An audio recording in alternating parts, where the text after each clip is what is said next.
Al-Quran itu menerangkan segala permasalahan yang dibutuhkan untuk petunjuk hidup manusia sekarang dan yang akan datang. Atau yang ingin dapat kursi di dewan, baca ayat kursi semalam tiap hari terus ya, supaya dapat kursi. Jadi pemahamannya ya udah irasional.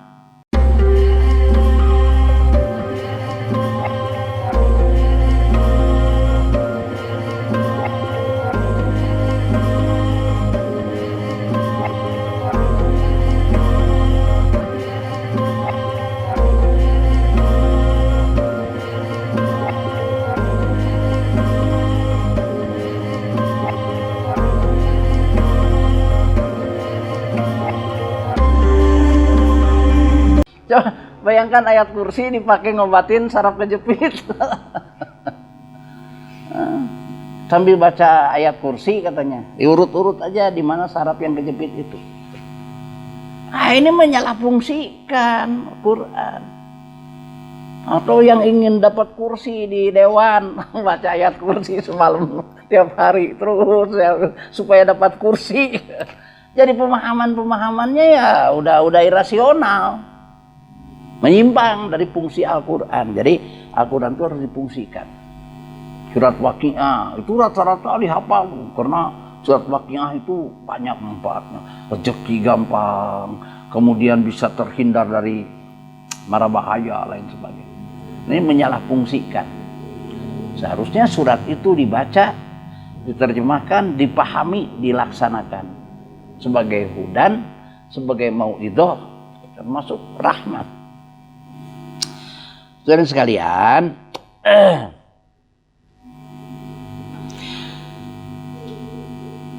kemudian mempelajari Al-Quran, ya, menafsirkan Al-Quran, itu harus berbekal berbagai macam disiplin ilmu. Jadi mempelajari Al-Quran tidak bisa cukup dengan ilmu nahu sorof. Nah, sekarang mah dulu mah ada istilah PAN 12. Berapa nomor 15 ya? PAN 12, nahu sorof, balagoh lain sebagainya gitu. Mempelajari Al-Quran itu harus memahami berbagai disiplin ilmu, paling kurang dasar-dasarnya. Baik itu ilmu alam, ya, fisika, biologi, ya, antropologi, ilmu antariksa, anatomi, ya, dan sebagainya. Paling kurang keilmuan itu tahu dasar-dasarnya. Kalau enggak kita tahu pemahaman tentang keilmuan itu, Al-Quran berbicara biologi, nggak ngerti ilmu biologi. Padahal ayat-ayat tentang biologi itu sangat banyak. Ayat-ayat tentang biologi itu banyak. Wa arsalna riyaha lawaqiha. Aku utus angin untuk lawaqiha itu pembuahan ya Mas. Angin itu pembuahan penyerbukan. Penyerbukan. Iya, pembuahan lewat penyerbukan. Itu biologi kan? Bagaimana nggak ngerti ilmu biologi? Kok angin bisa jadi buah? Kok angin bisa jadi penyerbukan? Lawaqiha, pembuahan menjadi buah. Ya, ngawinkeun. Lawaqiha. Jagung itu berbuahnya melalui penyerbukannya melalui angin. Melalui angin. Makanya kalau menanam di satu petak jagung biasa katakanlah, jagung gede tapi tidak manis. Kemudian di petak yang lain jagung manis, ini bisa berubah rasanya karena ada penyerbukan dari jagung manis. Atau mungkin bisa baliknya, jagung manis jadi kurang manis, bisa begitu karena angin yang melahirkan yang menjadikan penyerbukan itu angin. Ada bunga-bunga anggrek, paneli. Banyak sekali lah tumbuh-tumbuhan yang terjadi buahnya melalui penyerbukannya melalui angin, itu banyak. Termasuk padi. Siapa yang ngawinin padi? Satu-satu ya dikawinkan supaya padi itu berbuah. Allah mengutus angin. Angin spoi-spoi, bukan Kalau diturunkannya angin topan, nah habis anginnya. Allah turun angin sepoi-sepoi, ya, angin memiri itu lah. Sehingga terjadilah pembuahan padi. Apa tidak bersyukur dengan nikmat yang Allah berikan? Allah turunkan angin sehingga padi berbuah. Allah turunkan angin sehingga buah-buahan lainnya jadi buah. Ujung-ujungnya ayat itu ayat tauhid.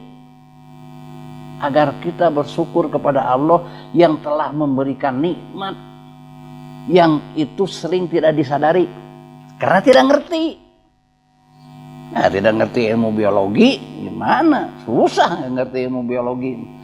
Jadi yang dinikmat, yang disyukuri itu kalau dapat rezeki duit, kalau dapat rezeki materi baru disyukuri gitu. Itu rezeki yang diberikan oleh Allah, wah nggak terhitung. Makanya Allah dalam Al-Quran menyatakan, wa in tubdu nikmataha la tusuha, ya. Apabila engkau menghitung nikmat dari Allah, maka tidak akan bisa terhitung. Nikmat dari Allah tuh wah, luar biasa banyaknya. Saudara sekalian,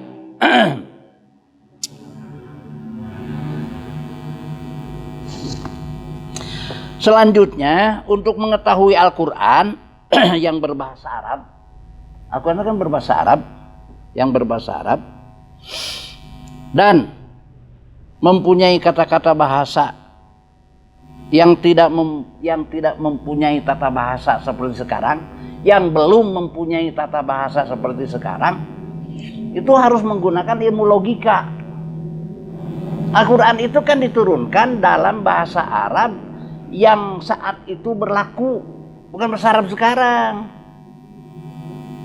Ya, tata bahasa Al-Quran itu diturunkan dalam bahasa Arab yang berlaku saat itu yang belum ada tata bahasanya. Nah, ilmu bahasa Arab yang berlaku yang belum ada tata bahasa Arab itu sudah dipakai oleh bangsa Arab sebelum Islam masuk, sudah digunakan. Sebelum Islam masuk itu bangsa Arab sudah menggunakan bahasa Arab yang saat itu berlaku yang belum ada tata bahasa Arabnya sampai datangnya Islam, Al-Quran ini. Nah, saudara sekalian, maka untuk memahaminya kita tidak bisa berpegang teguh kepada ilmu tata bahasa yang namanya nahwu shorof, karena ada beberapa hal ya, yang tidak tercover di dalam ilmu tata bahasa. Tata bahasa Arab itu diciptakan, disusun sesudah kurang lebih 350 tahun Nabi wafat. Itu pun oleh seorang Persia, bukan orang Arab, Abu Hasan Ad-Duali yang menyusun ilmu tata bahasa itu. Abu Hasan Ad-Duali. Makanya Al-Quran dalam beberapa hal ada yang tidak tunduk patuh kepada ilmu tata bahasa yang ada. Maka jangan dipaksa-paksakan dengan ilmu tata bahasa.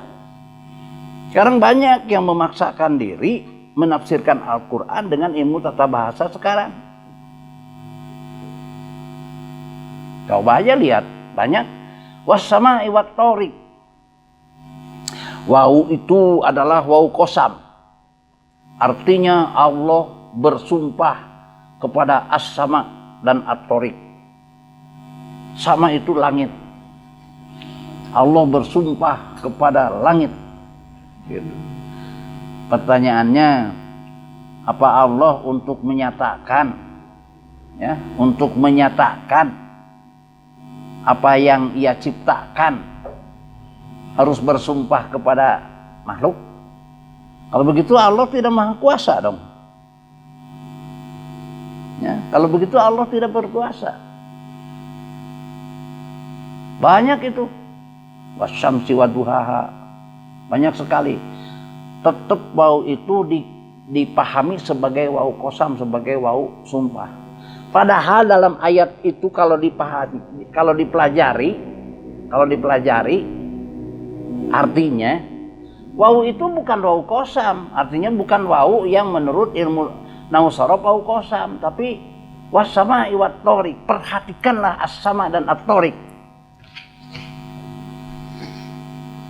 Itu wau yang menunjukkan kepada fi'il amar kalau mau dirudutkan kepada nahwu sorof.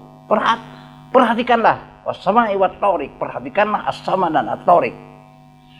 Maka jangan heran karena waunya sumpah, ya, demi sama dan atorik, maka tidak diperhatikan. Sumpah itu kan Allah sumpah. Wal asri, demi waktu. Apa memang Allah harus bersumpah kepada waktu? Waktu itu kan ciptaan Allah. Kok Allah menciptakan waktu harus menyatakan Allah menciptakan waktu itu bersumpah? Demi waktu Allah bersumpah kepada waktu. Akhirnya umat Islam tidak memperhatikan waktu. Padahal wal asri, perhatikanlah waktu. Perintah itu, innal insana lafi husrin.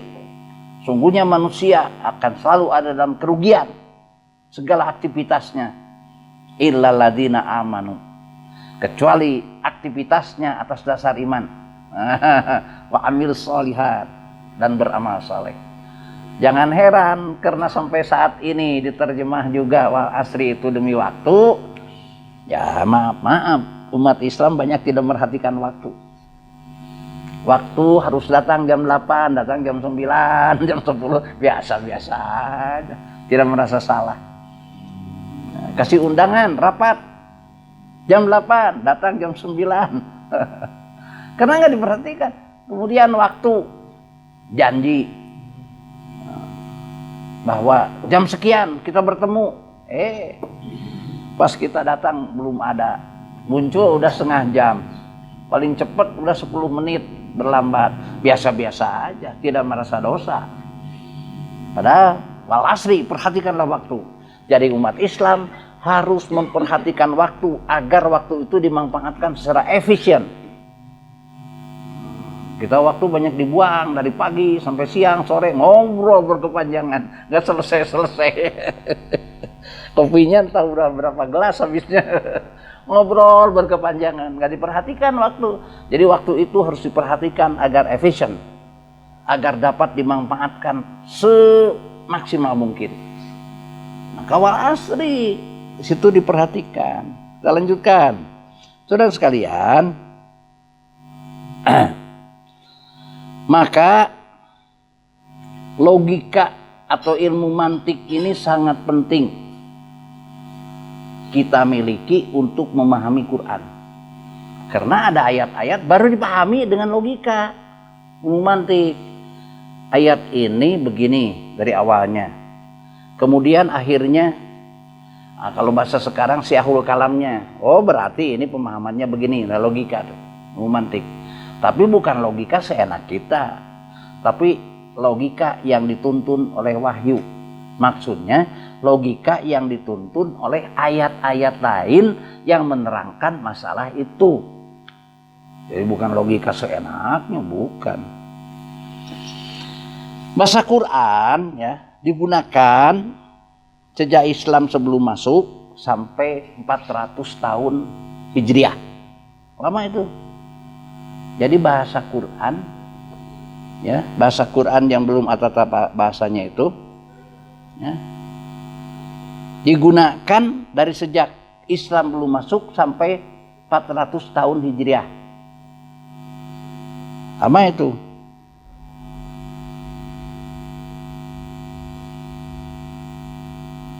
Maka untuk mengetahui, nah, dalam melaksanakan ilmu logika, ilmu mantik itu, maka kita harus mengetahui gagasan pokok dari ayat itu. Ayat itu gagasan pokoknya berbicara tentang apa? Nah.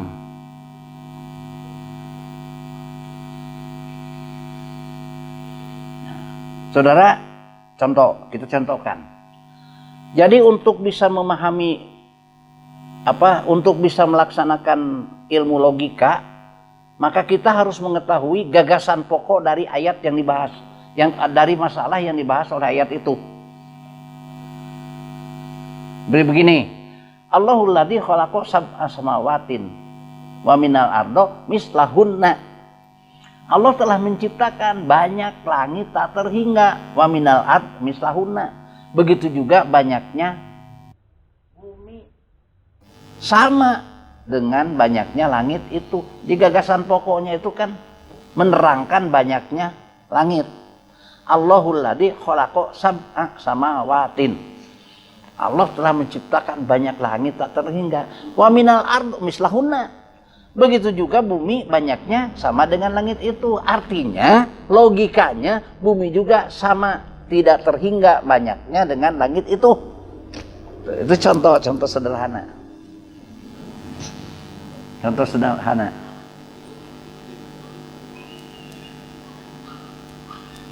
Jadi kalau kita tidak mengetahui gagasan pokok yang dibahas oleh ayat itu, maka logika kita bisa tidak mengena. Ayat lain contoh. Dalam Al-Qur'an Allah waktu Allah membantu tentara Islam yang jumlahnya sangat sedikit dengan orang kafir waktu perang Uhud. Allah menurunkan bagaimana cara Allah membantu umat Islam saat itu. Dalam Al-Quran diterangkan, Sa'ulki fi qulubil ladzina kafarur ru'ba fadribu fawqal a'naq fadribu kulla banan. Sa'ulki fi qulubil ladzina kafarur ru'ba. Aku masukkan, kata Allah, kepada kolbunya orang kafir rasa takut. Fadribu fawqal a'naq fadribu kulla banan. Sa'ulki fi qulubil ladzina kafarur ru'ba fadribu fawqal a'naq fadribu kulla banan. Aku masukkan rasa takut fi qulubil ladzina kafarur ru'ba. Aku masukkan rasa takut kepada orang-orang kafir, rasa takut kepada orang Islam yang jumlahnya sedikit. Sehingga orang kafir melihat Islam walaupun jumlahnya sedikit, dia takut. Takut mereka melihat jumlah umat Islam yang sedikit, tapi ditakuti dari debu-debu yang dikeluarkan oleh kaki kuda. Di situ dimasukkan rasa takut. Gagasan pokok ayat itu apa? Kolbun kan? Sa'ulki fi qulubil ladzina kafaru ar-ru'ba. Aku masukkan rasa takut kepada kolbu-kolbu orang kafir, rasa takut. Jadi rasa takut itu adanya di mana? Di kolbun. Fadribu fawqal a'naq fadribu kulla banan. Fadribu kan pukul, bukan pada ayat itu. Fadribu, perhatikanlah. Kolbu itu fawqal a'naq, ada di atas unuk. Nah, berarti rasa takut itu adanya di otak.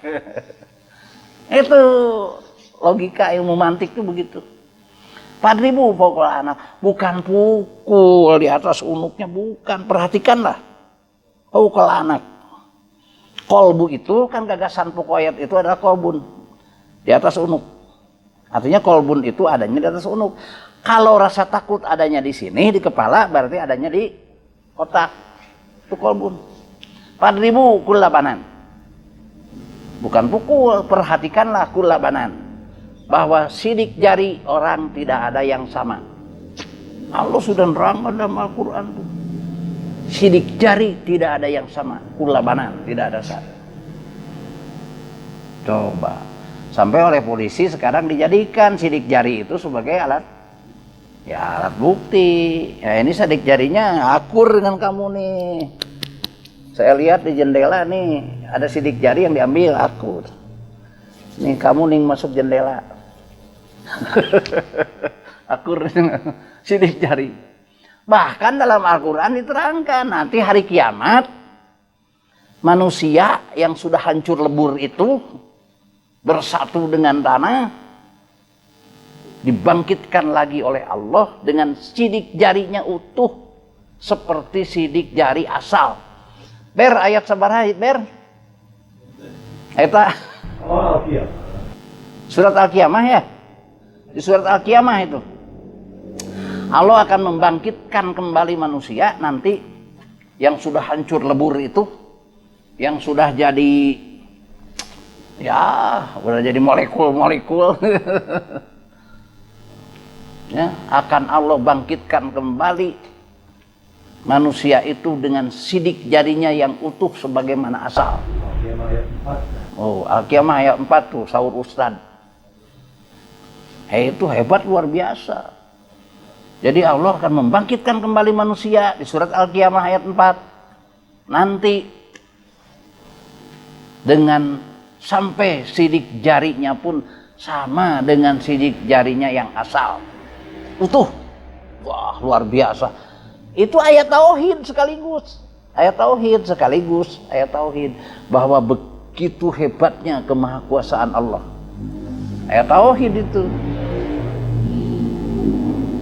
Saudara sekalian, nah, berbicara tentang bahasa Al-Qur'an itu bahasa Arab yang nyata saat itu diterangkan di surat An-Nahl ayat 103. Silakan dilihat. Surat 16 ya? Iya. Ayat 103. Silakan. Ketemu tak? Udah ketemu belum? Ayat 103. Nah, a'udzubillahi minasyaitonir rajim. Walaqad na'lamu annahum yaquluna innama yu'allimuhu basyarun lisanul ladzi yulhiduna ilaihi ajami wa hadza lisanun arabiyyim mubin. Nah, jadi saat itu Al-Qur'an diturunkan dalam bahasa Arab yang berlaku saat itu, bukan bahasa Arab sekarang. Bahasa Arab sekarang udah banyak tambahan. Ya zaman tahun 45 saja dengan sekarang udah banyak bahasa yang hilang atau banyak bahasa yang muncul. Zaman tahun 45 nggak ada istilah bahasa mantan. Sekarang ada mantan. Banyak sekali bahasa-bahasa yang muncul baru. Mantan. Ada mantan, ada mantun. Banyak tuh bahasa-bahasa yang baru muncul. Kemudian bisa dilihat lagi di surat Asy-Syu'ara. Surat 26 ayat 195.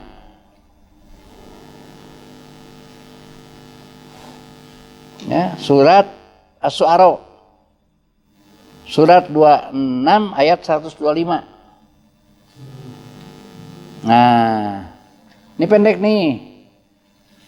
A'udzubillahi minasyaitonir rajim. Bilisanin arabiyyin mubin. Nah, itu sama dengan yang tadi itu. Sama dengan di surat An-Nahl. Bilisanin arabiyyin mubin. Dengan bahasa Arab yang nyata saat itu. Sama dengan surat An-Nahl. Jadi bahasa Quran tuh bukan bahasa Arab yang ada nahwu sorobnya sekarang. Bukan bahasa Arab yang berlaku saat itu. Yang berlaku sejak sebelum Islam masuk sampai 400 tahun Hijriah. Nah, kemudian di surat Yusuf bisa dilihat lagi surat Yusuf. Surat 12 ayat 2.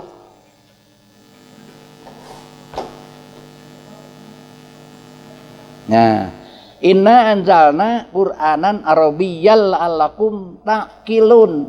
Nah, ini nih ujungnya. Sungguhnya kami turunkan Al-Quran itu dengan bahasa Arab, la'allakum ta'qilun, agar kalian bisa berpikir dengan bahasa itu. Pakai akal. Ya tadi itu pakai logika. Ya nggak pakai logika. Jadi nggak bisa dipaksa-paksakan dengan nahwu shorof dalam beberapa hal. Memang ada yang sama dengan nahwu shorof, tapi beberapa hal ada yang tidak. Ya. Kemudian juga di surat Fussilat, coba dilihat surat Fussilat. Surat 41 ayat 3. Surat 41 ayat 3. Kitabun Fussilat ayathu Qur'anan Arabiyyan liqaumi ya'lamun. Nah ini ya, liqaumi ya'lamun. Nah, jadi kitab Al-Quran itu diterangkan ayat-ayatnya dengan bahasa Arab di kaum ya'lamun, bagi kaum yang mengetahui. Maksudnya yang menggunakan akal pemahaman dalam. Jadi memahami surat Al-Quran ini tidak cukup nahu sorof, tidak. Bukan berarti nahu sorof tidak dikesampingkan, bukan. Kita harus paham dengan ilmu nahu sorof. Tapi dalam beberapa hal tidak ada ayat-ayat apa kata-kata yang tidak tunduk patuh kepada nahu sorof. Bukan membuang nahu sorof, salah. Bukan menyampingkan. Tidak semua ya kata-kata dalam Al-Quran tunduk patuh kepada nahu sorof. Tapi ada yang harus dipahaminya menggunakan ilmu logika tadi. Karena ini ujungnya kan la'alakum ta'qilun, liqaumi ya'lamun.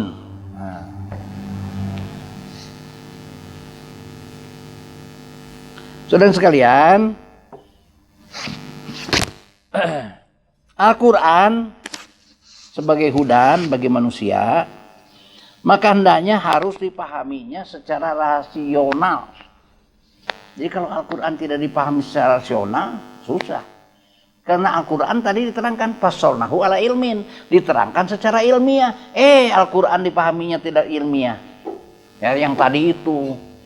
Ya, jadi gunanya ini untuk kaya, gunanya ini untuk mudah jodoh, gunanya ini untuk menghindari kecelakaan balai, gunanya ini untuk memudahkan rezeki, bukan itu. Di sini Al-Quran sebagai hudan bagi manusia, maka hendaknya harus dipahaminya secara rasional.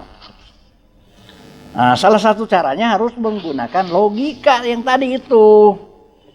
Dan tidak tergantung secara mutlak kepada ilmu tata bahasa yang tadi. Nah, ini ayatnya di surat Al-A'raf ayat 52 yang tadi itu. Walaqad ji'nahum bikitabin fassalnahu ala ilmin hudan wa rahmatan liqaumin yu'minun. Ya, aku terangkan secara ilmiah. Nah, saudara, sekarang bagaimana hubungan Al-Quran dengan sunnah Rasul? Nah, orang tidak lagi menyebut sunnah Rasul, jarang. Hadis sekarang. Bagaimana hubungan Al-Quran dengan hadis?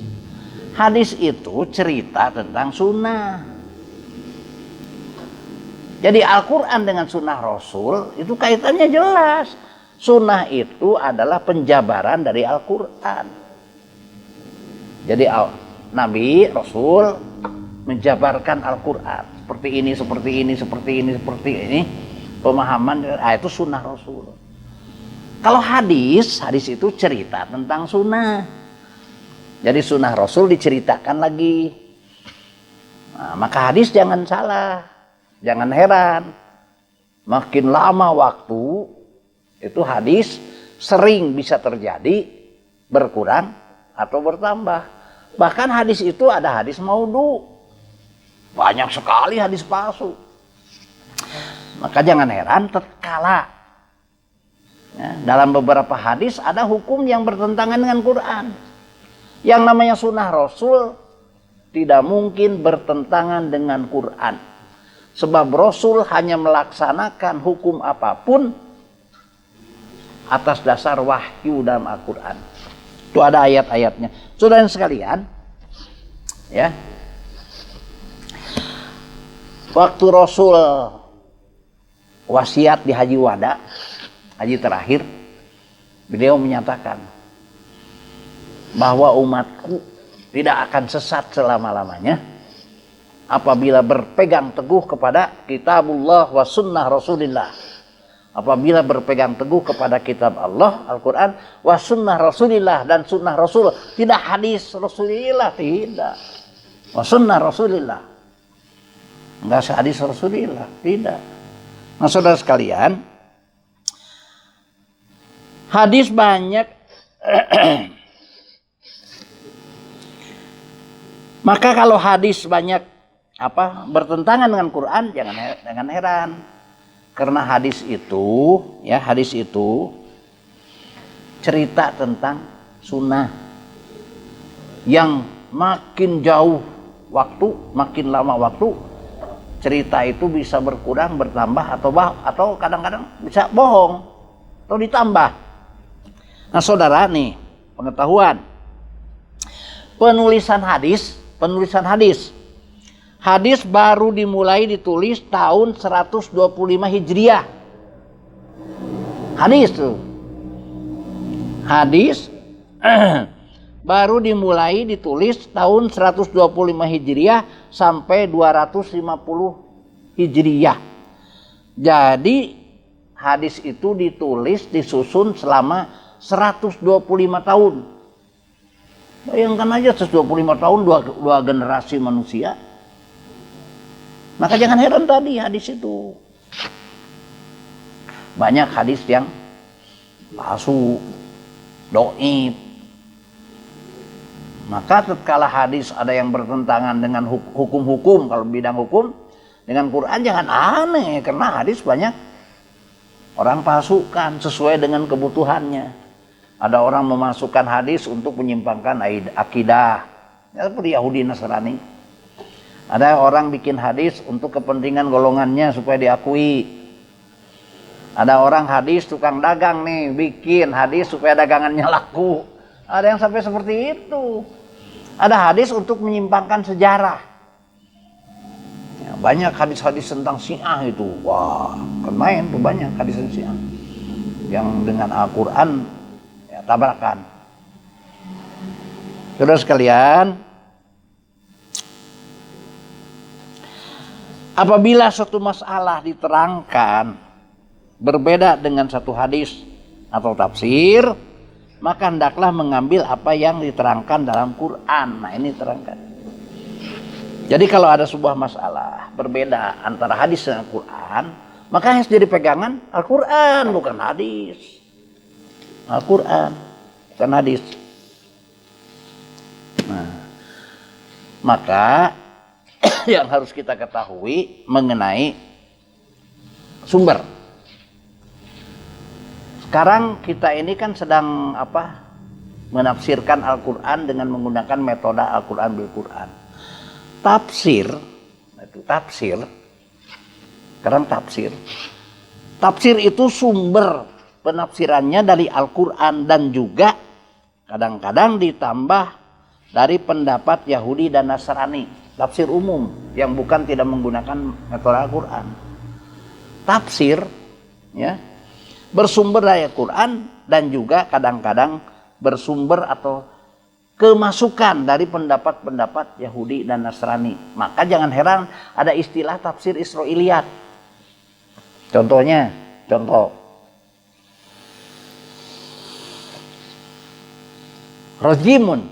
rajam. Di dalam Al-Quran rajim itu diusir, dirajam itu diusir. Nah, dalam hadis mah dari rajam itu dilempari dengan batu sampai mati. Itu penafsiran Israiliyat. Jadi masuk pendapat Yahudi dan Nasrani Israiliyat. Makanya sampai sekarang orang berzina dirajam sampai mati, dilempari dengan batu sampai mati. Kan ada yang pemahaman seperti itu dari hadis itu. Dan itu bertentangan dengan Quran. Quran itu dirajam itu diusir. Ya kalau dilempari dengan batu sampai mati, kapan tobatnya? Kapan tobatnya? Sedangkan tobat itu dinyatakan wa'at bi istayyi'atal hasanata tabuha wa kholiqin nas bi khuluqin hasanin. Kejelekan itu harus diikuti dengan kebaikan. Jadi dalam rangka bertobat itu harus memperbaiki kejelekan dengan kebaikan. Tamhuha akan menghapus kebaikan yang dibuat oleh kita, dilaksanakan oleh kita, amal soleh itu akan menghapus kejelekan. Wa kholiqin nas bi khuluqin hasanin. Kemudian diperintahkan, hendaklah engkau bergaul dengan manusia dengan cara bergaul yang baik. Manusia bukan sesama muslim, itu manusia. Bayangkan Islam 15 abad yang lampau sudah memerintahkan hubungan baik dengan manusia itu harus dibuat, dibangun, dijaga hubungan baik. Wa kholiqin nas bi khuluqin hasanin. Hendaklah bergaul dengan manusia dengan akhlak yang baik. Manusia itu. Nah, jadi tafsir bersumber dari Quran dan juga kadang-kadang masuk tambahan dari penafsiran Israiliyat, Yahudi dan Nasrani. Ya, contohnya yang tadi itu. Rajam dalam Al-Quran itu diusir. Nah, sementara pemahaman di dalam hadis rajam itu dilempari dengan batu. Nah, itu Israiliyat. Sedangkan tarjamah, nah ini tarjamah. Tarjamah nih. Ini tarjamah. Tarjamah Al-Quran, terjemahan itu bersumber dari Al-Quran, tafsir dan pendapat pribadi.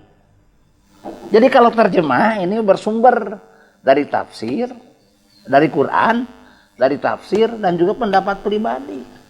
Maka jangan heran diterjemah banyak kata-kata yang kurang tepat penerjemahannya. Jadi terjemah itu bersumber dari Quran, tafsir dan pendapat pribadi. Makanya dalam beberapa hal terjemah itu perlu direvisi karena ada kata-kata yang sudah tidak tepat, kurang tepat, ya. Ya.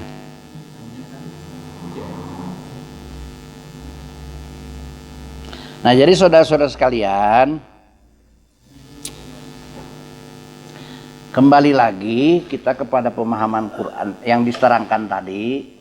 Jadi memahami Al-Quran itu, ya, untuk kita bisa memahami Quran, kita bisa menafsirkan Al-Quran, persyaratan-persyaratan tadi itu harus kita kuasai.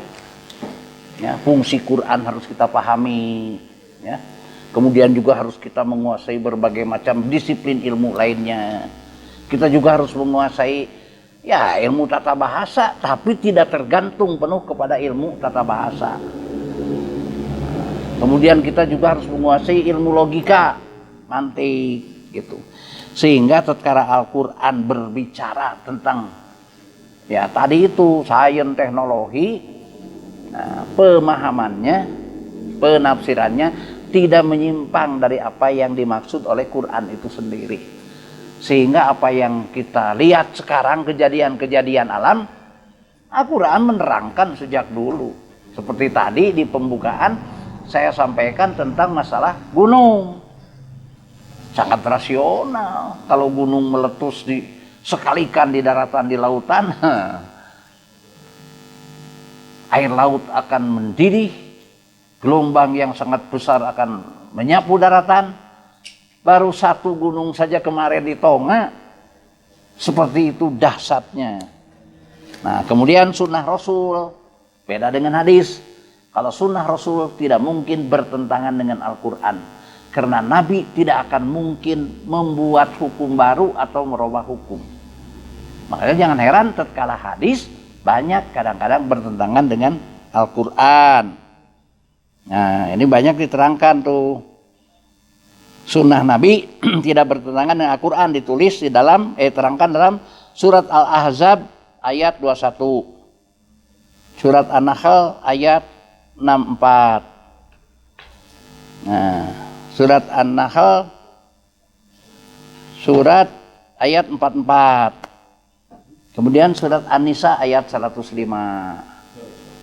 Nah, jadi itulah saudara sekalian, jadi pada malam ini gabungan lah. Ya, menerangkan kembali bagaimana cara memahami Quran, menafsirkan Quran. Di sisi lain juga mengulas mengenai materi yang disampaikan masalah yang lalu, yaitu tentang gunung. Di mana tatkala Al-Quran yang menjadi rujukan, insya Allah kita akan mendapat informasi-informasi yang dapat dipertanggungjawabkan.